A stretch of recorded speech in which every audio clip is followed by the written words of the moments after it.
بسم الله الرحمن الرحيم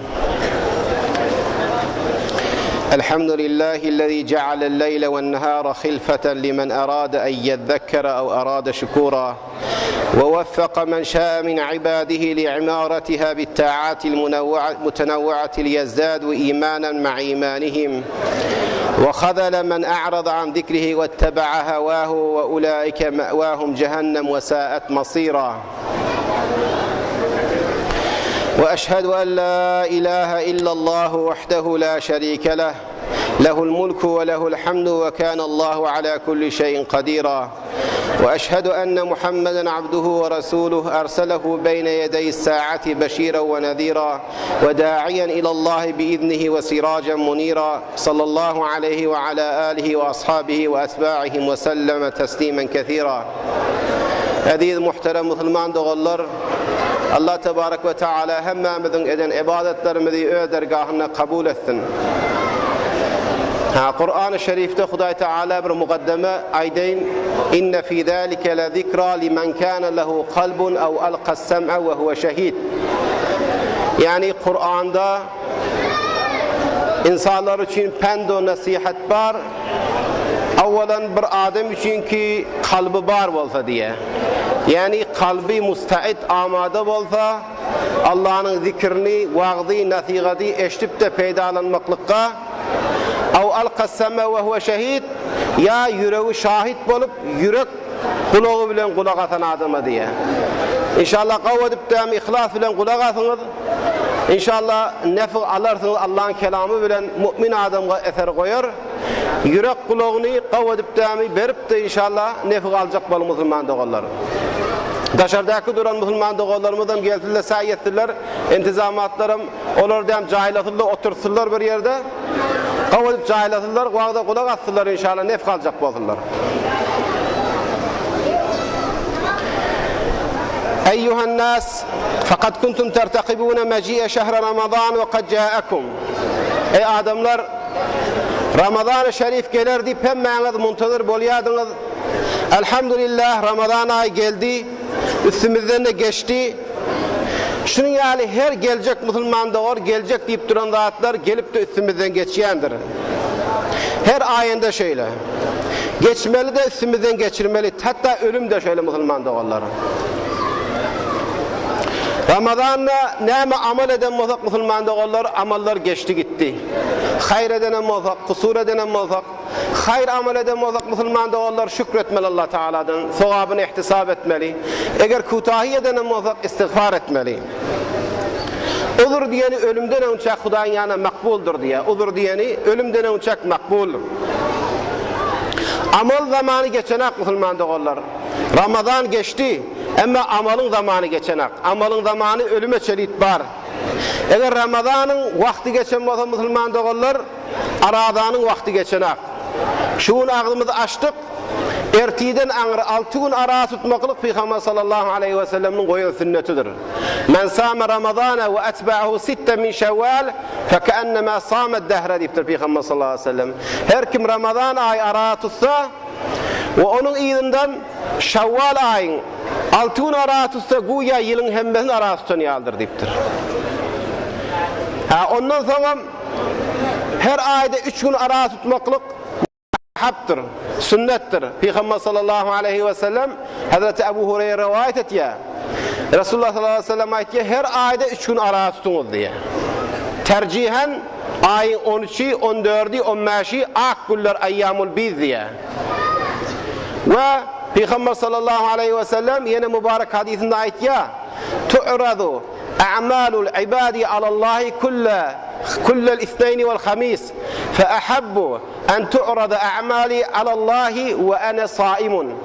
Yani bendelerin amali her düşenme günü, perşembe günü Allah'a arz ediliyor. Allah'a arz ediliyor adamların amalini. Ben şu düşenbe gün bilen perşembe gün amalım arz edilenle ağzım arada bolman söylenip her haftada düşenbe perşembe arası tutar diye Peygamber sallallahu aleyhi ve sellem. İna amalın vakti Müslüman doğan geçenek, Ramazan Şerif geçeni bilen amalının mevsimi, sevabının mevsimi, fedailinin mevsimi geçenek. Eğer Ramazan ayda teravih okanmasa, kıyamul leyl edemasa musulman doğullar, o da geçenek teheccüd diyen yıl 10 kay okuyuvermeli. Kıyamul leyl hemişe vardır. Geceleri teheccüd okuymalı musulman doğullar. Sünnettendir. Peygamber sallallahu aleyhi ve sellem ayetiyor ki yenzilu ilal İnnallâhe Teala yenzilu ila semâ'd dünya kulle leyletin hine yebqa thuluthul leylil ahir. Gecenin 3'ten 1 kalanına Allah Teala nuzul eder diye layık boluşu yani. Nuzul eder. Men yed'uni fe estecibe lehu. Kim benden zat isteye dua et ki icabet eder yani. Kim benden dileği var, isteği var, berer yani. Men yestagfiru li fe agfira lehu. Kim istiğfar et ya mağfiret eder yani deyip diye Hudayi Teala her gece Allah Teala bendelerini arz edip durandır diye. Ey Allah'ın bendeleri, Allah'tan korkunuz ve amalga tizlen. Öz aytyan sözünüzü amal ile tahkik edin, amal ile tasdik edin diye. Öz vaktlerin musulman doğullar, ey adamlar, a'mal-ı salihe bilen ganime bilin, fırsatı boş geçirmeyin. Şon ömür diyenin hakikati bende Hudayi Teala'nın taatı bilen geçiren ömürge ömür değilyendir. Batalatta, bikarlıkta, biyudulukta geçen ömür o yöne bir zayi olup giden zat. O ömürden hadap da olmuyor. Ömür diyeni Allah'ın taatinde geçenige ömür değiller diye.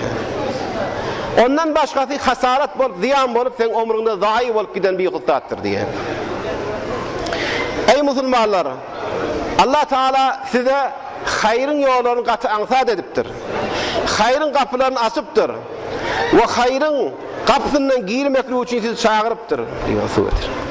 Ve sevabını beyan ediptir.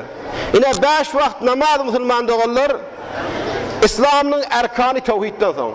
La ilahe illallah Muhammedur Resulullah sallallahu aleyhi ve sellem deyip dine girenden sonra, tevhidi kabul edenden sonra Müslüman doğan, dinin sütüne edip koyuptur 5 vakit namazı. Okanda 5 namazdır. Sevabı 50 namazın sevabıdır. Allah Teala 50 namaz farz ediptir. Yenillik için 5'e getiriptir, 50'nin sevabını verecek deyiptir. Öyle münasip vakitlarda da müteferrik. Yani Hudayi Tebarek ve Teala sana 5 namazı birden okuyduğumendir. Şeyde koyarız. 5 vakit namazı birden okuyduğumendir. Senin işinden alıp kalmaya, senin güzerağından alıp kalmaya, senin herfiğinden alıp kalmaya, dükkançı olsan, bazarı ol, tayhan mal, her nam 2 rekat namaz, 4 rekat namaz. Hiç saatten alıp kalmaya Müslüman doğallar diye. Ne için insanlara bir yaltanmak, melal gelmez yani. Ve insanın zindegisine mana verir yani, taksim eder yani. Ondan sonra da vakit tapsanız nefiller var. Her kim deyiptir 12 rekat namaz okuysa bir günde nefilden deyiptir. Hemmemiz okuyat elhamdülillah Allah kabul etsin. Parlan evinden okuyak, izinden okuyak.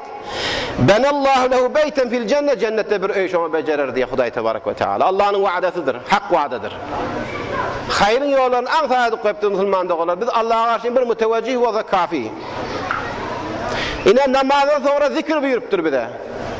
Men sebbeha دبر كل صلاة 33 وحمد الله 33 وكبر الله 33 فتلك 99 وقال تمام 100 لا إله إلا الله إلى آخره غفرت خطاياه ولو كانت مثل زبد البحر diyor. Namazdan sonra her kim 33 yolam Subhanallah, 33 yolam Elhamdülillah, 33 yolam Allahu Ekber, 99. 100'üncüsü de La ilahe illallah vahdehu la şerike lah, lehul mulku ve lehul hamdu ve huve ala kulli şeyin kadir deyse, şu adamın günahını, hatalarını mağfiret ediler, deryanın köfü dağarda olsa deyiptir. Şunu eyeniz Allah'ın Resulü ait diye Müslüman doğallar. Sevabın yolu katı ansat. Biz fakat Allah'a karşı evrilmek gerek. Hiç ağırlığı yok Müslüman doğallar. Amalının mevsumu tatil değil hiç vakit. Sevabın mevsumu tatil değil. Günah ettim deyip, kusur ettim deyip, kutahi ettim deyip hiç açar şeytana umut vermem. Günah etsen, ey Allah'ın bendesi deyiptir Hudayi Teala. Ey bendelerim, yerin doğrusu dağar. Günah bilen gelin. Tevhid bilen gelin. Şirk olmasın, men yerin doğrusu dağardan sonra mağfiret bilen karşılayın deyiptir. Müslümanın avval kişi kesti umidini elden vermeklik. Dininde de umid elden bermelidir. Allah'a umid, mağfiretine umid etmekliği de elden bermelidir. Dünyada Müslüman adam hemişe umid var olmalı. Dini işinde, dünya işinde de düğünden şununkini qavatacak olmalı. Bugün ertire bername rizi etmeli, ta ki ertire bugünden qavatın. Müslüman adamın rükudu olmalı değil, sükunu olmalı değil, duran yerine cavurmaklığı olmalı değil Müslüman da olur. Dini işini var yan, terakki ettirecek olmalı. Güne bir rubu Kur'an okuyan, sayet bir para okuyacak olmalı, yarım para okuyacak olmalı. Pardon okuyan kaptanlı sünnet okuyacak olmalı, nefil okuyacak olmalı, işrak okuyacak olmalı, teheccüd okuyacak olmalı. Pardon tuttun aradan, ay nefilde boş kalmayın diye, Şevval'dan tutacak olmalı. Namazı zikredecek olmalı, karat amal arttıracak olmalı Müslüman. Bugünü dünküden qav olmalı, ertiyerde bername etmeli bugünü. Dünyanın da şeyle. Dünyanın da şöyle terakki etmeli, abad etmeli. Dünyanın evaviste Müslüman da var, dinin de evavidir. Ha dünya sizin dünyanız bilen baptır, Müslüman da olur şula. Din de evavitme dünya olmadan. Sizin hemmetiniz bilen bolan dağıtlı. Şu deskala bol bittiren dağıtlı. Şöyle bir biyabanı berahut diyor. Sizin hemmetiniz bilen boldu Müslüman da olur. Allah kabul etsin hemmenizden. Yine mali nefakalar ediliyor. İnsan bir nefekanı etse Allah'ın yolundan, Allah'ın rızayetini kastetse sevap verilecek. Hatta öğüdüne eden harcına sevap verilecek diptir. Hanıvadana eden harcına sevap verilecek. Fikretmeyin ki öğüd iyen çöreğinin sevabı yok mu kadime. Çörek iyi, kulu minet tayyibati ve amelu saliha. İyi pek arası halaldan salih amel et. Bir lokma çörek iydin, şöyle namaz okuydun, mescide gitsen, elhamdülillah diysen, şu iyen çöreğine sevap veriliyor Müslüman da olur. Hatta zinanana veren çörek, çağçılığına veren çörekte. Ehline veledine. Huday Teala elbette razı olur bendesinden niptir. Bir ağsalım bir zat iyip de hamd etse, bir avurdum su içip de elhamdülillah diyse, ve dul hatırları, yetimlerine, miskinlerine sa'i edip de şun hacetini rava edecek bolup, şun müşkülünü hal eden adam, kel mücahidi fi sabilillah, Allah'ın yoluna cihat edip, kafirin karşısında sine sefer olup, gülleğinin önünde duran yaldır deyiptir. Ya ara tutup ağzını açmanı yaldır deyiptir. Ya giyce, namaz okap, oturmanı yaldır diye. Bir yetimge, fakirge, miskinge, bir azıcık kömekte etsen şöcüredir deyiptir. Ey adamlar, Allah rahmetsin hemmenizi. Yine şu aylar, yıllar, giyceler, günlüler bizim ajalımızın miktarı Müslümanda olur. Ajal bizimki tayin edikli öğrenimiz bilmiyor. Allah'ın yani bellice. Saati de belli, saniyeti de belli, demi de sani belli Müslümanda olur. Bizi hemişe beydip koyulmuyor. Bizi hemişe koyulmuyor. Oğlan cavan mı oluyor, niyansal mı oluyor, qarriya, fersuda mı oluyor. Yavaş yavaş bizim üstümüzde işlep böyle giyeceğiniz Müslümanda olur. Hani şu cemikde öteylik bardan bir kâň yoktur. Tanışlarınızdan bir kâň yoktur. Önkü Ramazan'da bardan bir kâň yoktur. Adına yıl diyek, ay diyek, gün diyek, saat diyek bizim ajalımızın miktarı şu. Sani. Amalımızın da vakti. Basın da kuturar Müslümanda olur. Duymanla kalır. Hemmetse geçer. Ama şu vaktları yaradan, ebda eden, fadailül khas eden Allah hemişe var. Daim. Hemişe Huday Teala bir ma'bud. Eden a'malımızın hemmesine murakib.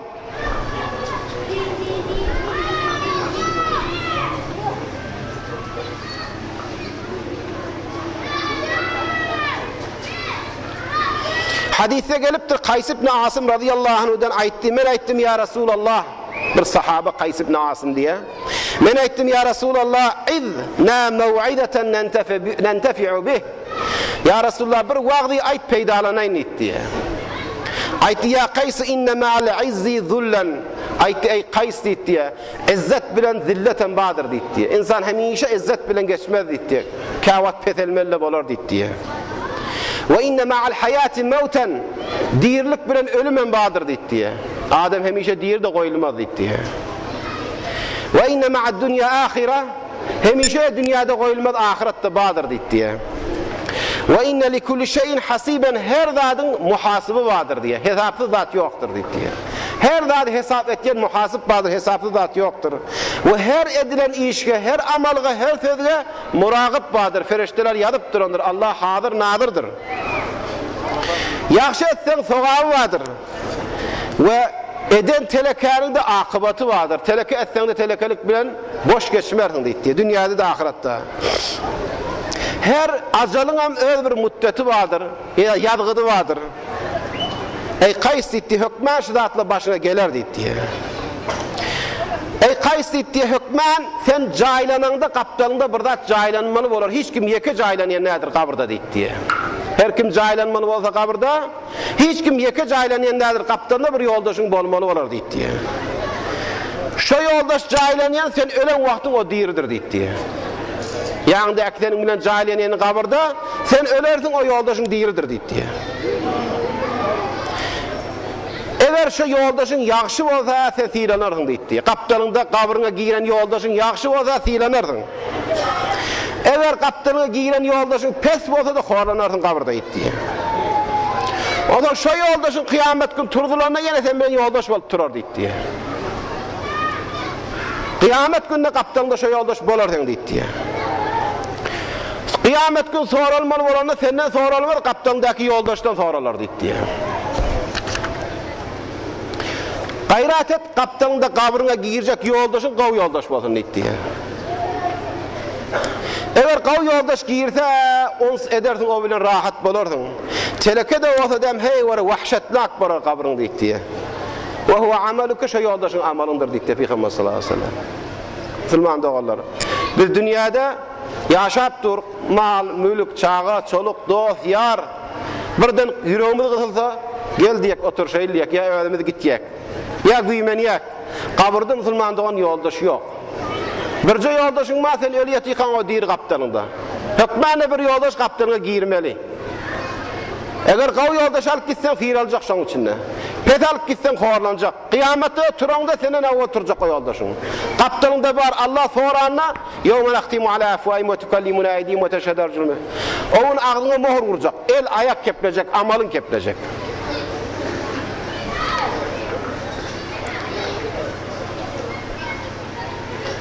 Yine dinin sütünü Müslüman doğallar aydık geçtik. Evvelki sorulacak zat namaz dedik. Müslüman doğallar. Müteessifane Ramazan-ı Şerif'te istikbal kav oldu. Yan aydık geçtik. Ramazan farz. Ramazan farz, namazı farzdır. Bir adam Ramazan-ı Şerif'ni uzru olsa ağzını açtı boluya. Teveccüh edin Müslüman doğallar. Ramazan'da femen kana minkum maridan ev ala seferin fe'iddetun min ayyamin ukhra ve alellezî yutiqunahu fidyetun ta'am miskin. Eğer Ramazan'da deyiptir, merid olsan aç son tutağa deyiptir. Misafir olsan aç son tutağa deyiptir. Kurtulmayan meridçilik olsa, yaşlı olsan gerektel bir sadaka bir zat beraga fidye deyiptir. Ama namazda ve'bud rabbeke hatta ya'tiyekel yakin. Resulullah diye ölünçen okuy diye, ibadet diye. Merid mi oturup okuy diye. Oturup bilmeyen fiilin okuy diye. Misafiratta mı havlıkması olsan sünnetin koy pardon okuy diye. Zaruret olsa cemgat diye. Eğer evin başın bolmasa, avratın görünyen ne olsa, evin başın yok mu otur okuy diye. Otur da ima işarı bilen okuy diye. Çoğapan çoluk bolsan üstüme haram değdi diysen meydanına, haram bilen okuy, taritim yok, evin başım kesif deyip koyma diye. Hatta var ki bir adam teyemmüm edip bilmese, yaramasa, hiç sade yaramasa, aklı huşu yerine bağ olsa fidyesini vermeli diye. Yani hiç icazı yoktu Müslüman doğan. El-ahdullezî beynena ve beynehum es-salâh. Femen terekâhâ fekad kefer. Hadis-i sahih Peygamber sallallahu aleyhi ve sellem. Biz bilen kafirin aramızdaki taahhudumuz namaz deyiptir. Her kim etberse kafir oldu deyiptir. Namaz okuymayan dini olmaz Müslüman doğan. Müslümanların kabristanına hem cahillenmeliler. Cinaza da çıkılmalılar. Namazı yok adam. Mağla yere değmeyen adam. Ama bir adam bir okap bir koyda pasık bulur. Müslüman doğanlar. Namaz diyeni öğrenişmeli zattıdır. Namaz diyen Allah bile münacattır. Allah bile gürleşmektir. Halikus semavati vel ard azamatı bilen biz naçiz bir pes bendeni öz huzuruna kabul edip şerefiyat boluyor Allah'ın huzuruna. Şu adını hamala şu yurdun başı reis cumhur ya rehberimiz sen adına bir name yollap geldiyse ne bir şey dersin şuna? Yetenine gurrun bererdin. Ölüyün şanda gurrun edersin men çağırdı deyip. Barardın huzuruna edep bilen kavlu vaat geyip, kav kepmecek bolup, kav müteveccih bolup, o Halik-ı semavati vel ardı bizi yaradan Allah hayya alas salah diye. İyyâke na'budu ve iyyâke nesta'in diye bize Hudaý Teala müteveccih bolýar. Razı niyaz etýäk, eden işimizin erzişini bilsek musulmanın katı ulu zattır. İftihar bilen gitmeli. Kâzı gaptaýdyr. İnsan diýen hatakar, günahkar musulmandygyň. Elan türýän gitýäň günah murtakip bolýan. Günah murtakip bolýan. İki namazyň ortasyndaky eden günahlar hemmesi ýuwulýar musulmandygylar. Hemmesi ýuwulýar. İnsana bir yani bir harime emniyeti ijad etýär. Namaz okuy bir adam, siz nemunesini tapyňyz. Bir adam 5 wagt mescide gelýärmedi, namaza paýbent bolsa, şu adam fesatga murtakip bolup, fesada gark bolan bir nemune tapaňyz. Mümkin bir adam namaz okuýda günah etsin ha. Namaz okuýdam günahdyr. Amma namaz okan adam tanafy kırılıp da asy bolup, gumrah bolup çykyp gitmedi hiç açan. Eýýam öwürler geler dubara. Öwren ýerine öwürüp geler. Allah'ın harimine girer. Allah'a bendegi eder. Ve izâ fealû fâhişeten ew zalemu enfusahum zekerullâhe festagfirû lizunuubihim ve men yagfiru'z-zunuba illallah ve lem yusirrû alâ mâ fealû. Namaz okan adam, imanlı adam birden günah murtakipde bolsa derrew Allah'ın ýatlar diye. Men ýaňşypdyr näw diýer diye. Deýýän günahda istigfar eder. Günahda ısrar etmez, edama berip durmaz. Pişman eder. Allah Teala da günah eden adamlar öwürlük gelende katı hoş bolar diye, katı beğenir diye. Şu ede yubeddilullahu seyyiatim hasenat. Günahına yazacaklar, günahını sevap deyip yazacak. Ama bunun anırda ne merak musulman devam eder? Yubeddilullahu seyyiatim hasenat diye. Günah ettin de öwürüldün geldin şu günahın Hudaý sevap deyip yazacak, günah yazacaklar. Günahın öçüye yerine sevap etti deyip yazacak. Allah Teala'nın fazlı bizge keremi Hudaý Teala gaty kağındır. O sebepten Peygamber sallallahu aleyhi ve sellem rahimli ece atadan hem rahimli diye. Rahimli ece atadan hem rahim diye Hudaý Tebarek ve Teala. Biz musulman dogallar muhabbet gaty heýwara gaýym duraýly özümiz gaw olgu boraýly çağajyklary onlukdan öwretmeli. Yani namaz diýen bir bagary zat, inanmaly zat, duýmaly zat. Adamyň janyna nüfuz etmeli zat. O sebepte çağa parda 7 ýaşynda öwretdi. Amukda bolsun diye. Amukda bolmaly, elinden tutmaly wezifemiz. Wezifeye şer'i, wezifeye insani çağalaryň. Oğul bolsun, gyýyl bolsun teveccüh etmeli musulman dogalary. Yani bende diyen bendelikten çıkmıyor. Dünyayı ütkösün. Dünyayı ütkösün. Ön yerden yoruluyum şimdi asmandan uçuluyor. Önden paypiyade edildi, maşilik ediliyor.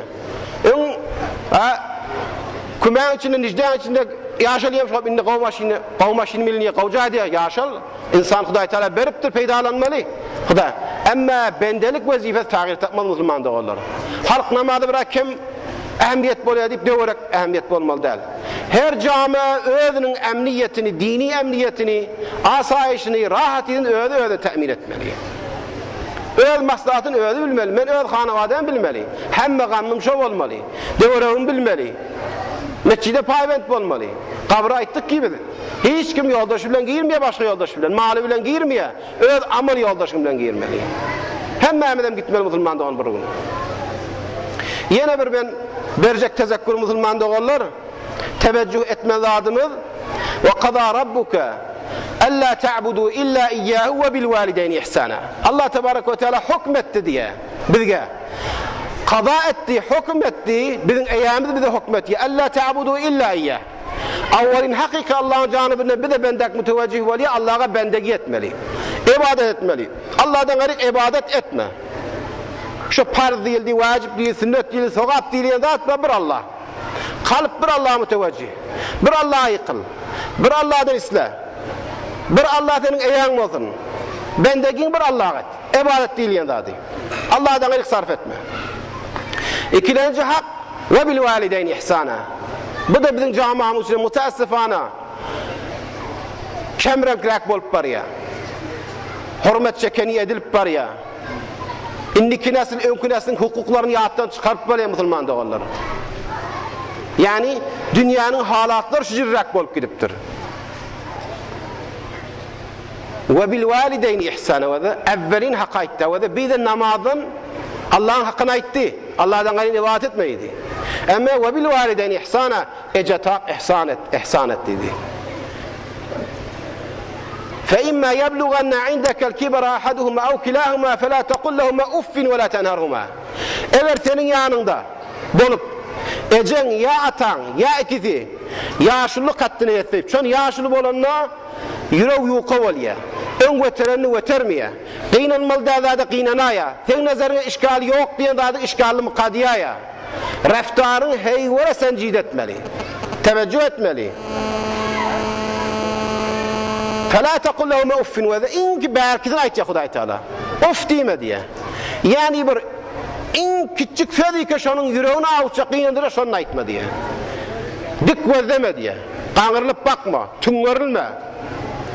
وَلَا تَنْهَرْهُمَا Kepleğinde qatırak keplep haykırama diye. Anırdakilerini koyuya, berdakiler ayt ya. Yara yüreği çalı ağıyacak rahatlarını ayt ya. وَقُلْ لَهُمَا قَوْلًا كَرِيمًا Hey ora lütf, arameş bilen, edep bilen, haya bilen keple diye. Önemli senin aslın o. Senin rişen, senin düğümün, senin dünya gelmekliğine sebep olanın, senin Müslüman olmakliğine sebep olanın. Senin dünyadan biraz 5 yıl cüyüme açtı deyip, ya 5 kira savudum mu deyip, ya ben dünyanın onu kârak verdim deyip, ya şekli libasım onu şikrak deyip, mebada Müslüman adam. Yani bu vazifeye İslami'den evvel vazife insani bir. Hayvan bilmeye ödeyecek tadını. Ama insana Huday Teala şuur veriptir. Kafir de olabiliyor şimdi. Eğer insaniyetine qalanmasa. Ama eğer mahiyeti insaniyetinden, huviyetinden cüda verip kırılanmasa, yani mahiyet ve huviyeti insaniyetinden ayrılanmasa o insanlıktan çıkıptır o. O ecahatını bilmez. Hem bir vazife insani, ondan sonra sen eğer Allah'ın buyuran pardı. Allah'ın buyuran pardı. Hem işe takdir ecahatada da olsa yine oğluyla takdir. Ve in cahadaka ala en la tüşrike bi şey'en fela tuti'huma. Eğer sana müşrik bol, kafir bol diye diyen etmediptir. Ha müşrik boldu, kafir oldu atanızın amalı mı? Ve sahibuma fid dünya ma'rufa diyor da. Kafir amma da dünyada ma'ruf ile musabet etti. Şimdi başkan kurtaramaz da. Kafir ecen atan, seni kafir edecek bol sa'yet ya. Ve in cahadaka. Zahmet çek ya, kuşa et ya, senin üstünde seni kafir edecek bol ya. Şuna kafir bol diyen etme. Ama şu ece atan siya hurmatını saklayıp diye. Müslüman doğan. Peygamber sallallahu aleyhi ve sellem bir mübarek hadisinde ait ya, Allah için haktır diye. Allah için haktır diye. Bir mazlumun Huday Teala ahını koymaz diye. Tutar diye zulmeden adamı. Yetimin ahını koymaz, yetimin hakkını en adam zulmeden adam tutar diye. Ece atan nereden adam dünyada vermeli Müslüman da onu. Hükmen vermeli. Ummuka cennetuka. Fe in şi'te fehfadha ve in şi'te fadayyi'ha. Ecen senin cennetin diye. Sakladın da sakla, cennetin elden verecek olan ver diye. Dünya ahiretin saati şonda Müslüman da onu. Hatta ece atasını narazı eden adam ahir demde imansız da geçer deyiptir. İman aklına gelmez deyiptir.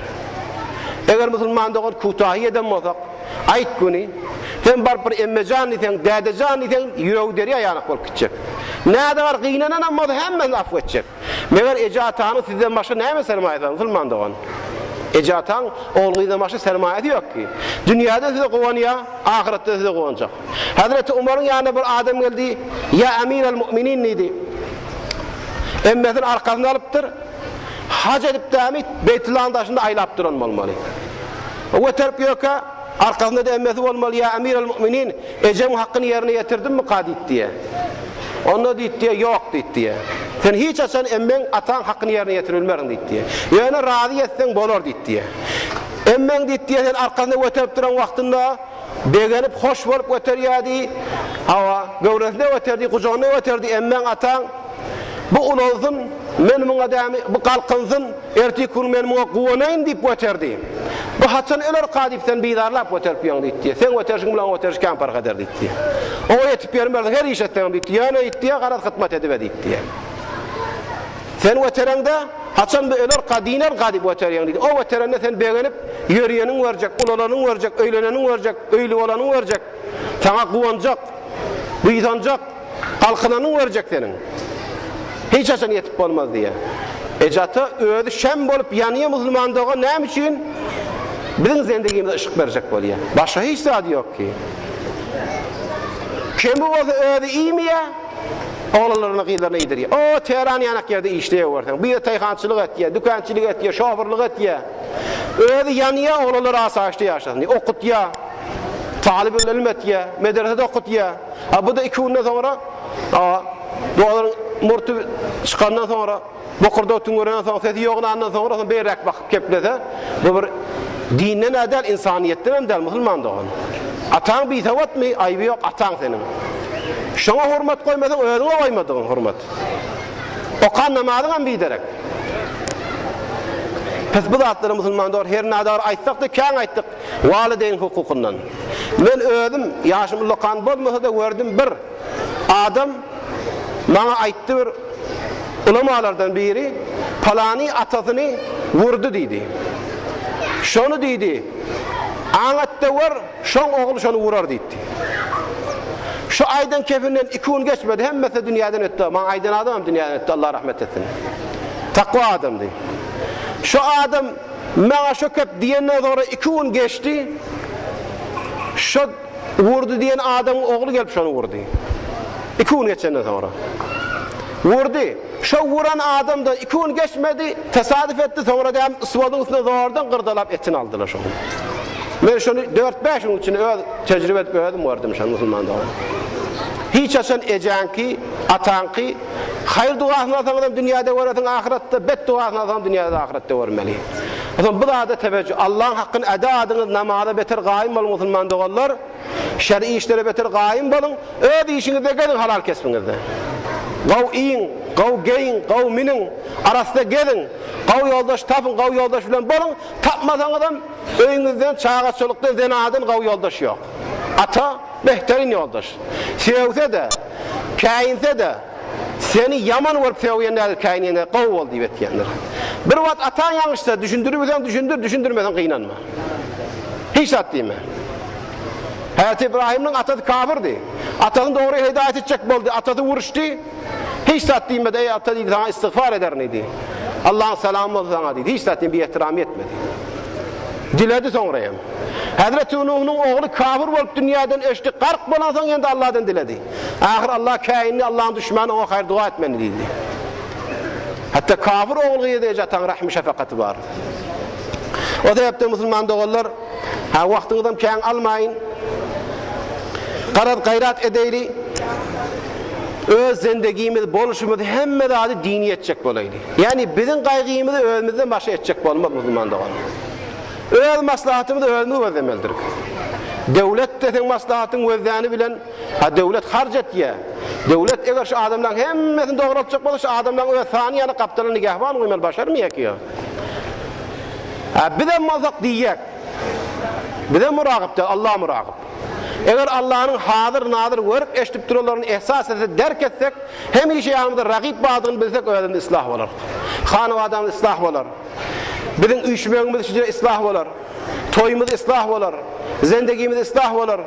Yani zendegik bir mana gelir. Bir insan olup yaşayıp bilir. Bir Müslüman olup yaşayıp bilir. Ha kıyamet dünyadan ötecek bolamızda feriştelere beşaret verir. Feriştelere beşaret verir. Ya eyyetühen nefsul mutmainne irci ila rabbik radiyeten merdiye. İnni gidiversen, idine gayt. Senem radiyy olardın, Allah'ın vereceğine Allah da senden radiyy oldu. Nahnu evliyaukum fil hayatid dünya ve fil ahire. Ferişteler gelenle, can almana gelenle diye biz dünyada sizin kömekçiniz, arkanız, ahirette de arkanız. La khawfun aleykum ve la entum. Korkmayınız. Ayındadan hem korkmayınız, qalan çağa solundan hem korkmayınız deyip biz ölecek bolamızda ferişteler gelip inecek. Melekül Mevt diye can alayan ferişte. Onun kömekçileri var. Kur'an'ı ayet okuyalım yani. Şonda ferişteler inenne nahnu evliyaukum fil hayatid dünya.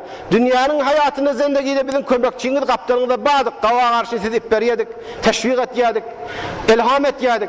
Ahirette de var, kabirde de var, kıyamette de kaptanınızda bağ deyip bize bir asayiş, aramış gelir inşallah. Hem dünyada hem ahirette. Hudaý tebarek ve teala hemmemize tawfik amal versin. Hudaý tebarek ve teala ina bir amalın ne halini Ramazan-ı Şerif'te ektik. Barver edip bariyat elhamdülillah. Hudaý teala şu tawfik bize versin ki yani bir eden yaxşı amalımızı etbermende şonu eda berip de şopar etmekle Hudaý tebarek ve teala hemmemize anzat etsin. Yani ve la tekunu kelleti naqadat gazlaha min ba'di kuvvetin enkatha. Mekke'de bir denana varmış diye bir tentekrak denana. Ertiden akşama ilk egrip tamam edersen erti sökmedir yemiş diye. Bir gün iyi egrip bunu da iyi öğrenmiş ertişe evreleri söküyüp yamaşa işişamış diye. Şon kökü bolup da amalınız biderek etmeyin diye. Elhamdülillah bir amali bir hatta yetirdiniz musulman doğullar. Çeken zahmetiniz bir aylap günniyillerde mi Hudaý için iymediniz, içmediniz. Şehvetten kaldınız. Geceler teravihler okudunuz. Bu amal inşallah sa'i ediniz, hemmemiz sa'i edeylik idami bir netice, bir maksat getirecek bolaylı. Allah tebarek ve teala hemmemize tawfik amal versin. Hudaý tebarek ve teala hemmemizin ötönümüzü geçenimizi Allah teala mağfiret etsin. Hudaý teala şu deskaları salmaklıkka, etmeklikka, eli bilen, dili bilen, vesaili bilen kömek eden adamlarga Allah tebarek ve teala bakiyat salihatından yazsın Hudaý tebarek ve teala. Olgunike yevme la yenfe'u malun ve la banun illa men atallaha bi kalbin selim. Olgunike maldan, mülkten, çağa, çoluktan hiç nef'i yok. Pek arasında kalp bilen gelsen, amalı salih bilen gelsen, şonda peyda badi şoň kun Hudaý tebarek ve teala hemmemizin elimizi tutsun. Ve sallallahu aleyhi ve sellem ala hayri halqihi Muhammedin ve alihi ve sahbihi ecmaîn. Ve ahiru da'wana enelhamdülillahi rabbil alemin.